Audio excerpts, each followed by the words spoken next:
Emmanuel Jaloko marwa en Belinda Adhiambo. Piny owacho koro yango ni idhi ket maine pur, nyayo ohala kod chiwo hola, udi, thieth kod yore mag tudruok manyasani kaka yo mar chiero chumi mosebet kayulo e bwo pek mar ngima. Kata kamano, jatend migawo mar omenda to wacho ni Jokenya nyaka koro orid okanda nikech mbele biro bedo mapek eka ber biro bang'e. Edino Koth ne oluonwa bajet mokwongo e bwo tend piny owacho ma itayo kod duond bura mar Kenya Kwanza, kendo koro oleronwa mathoth. Tuko sawa e bajet mare mokwongo tend migawo mar omenda. Ndung'u ne omondo e apis ka ong'eyo ting' manie wiye. Ndung'u ne omondo e apis ka ong'eyo ting' manie wiye chieng' somo bajet ma jopiny osebet karito. The most important thing is to ask ourselves, where are we going?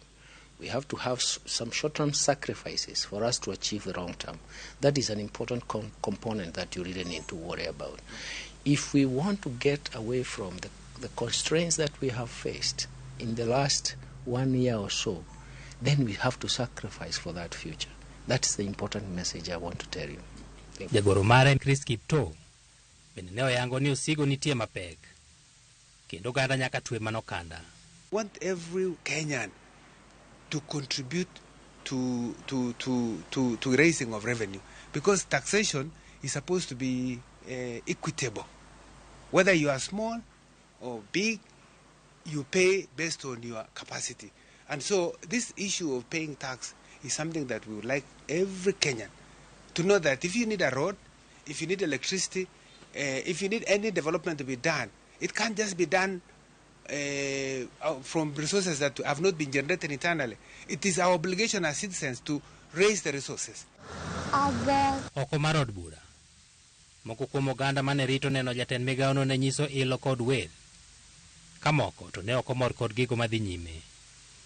Kane ochopo sane mar wuok oko, jatend migawono ne oliero kirowo moting'o chuny wach manoyangore od bura ni tend piny Kenya ma itayo kod William Ruto dhi keto mahino e nyayo pur, medo oganda thuolo mag yudo hola, kaachiel kod yaro thieth kod yore mag tudruok manyasani. Ei chenrogo madhi kawo ma ok tin siling bilion 600, koro ema igeno ni biro jiwo chumi mar Kenya, ka tend Kenya Kwanza koro manyo yore mag chopo singo mane giketo ne oganda e kinde mane gisero ombulu kuomgi. Somo bajet en okang' mokwongo.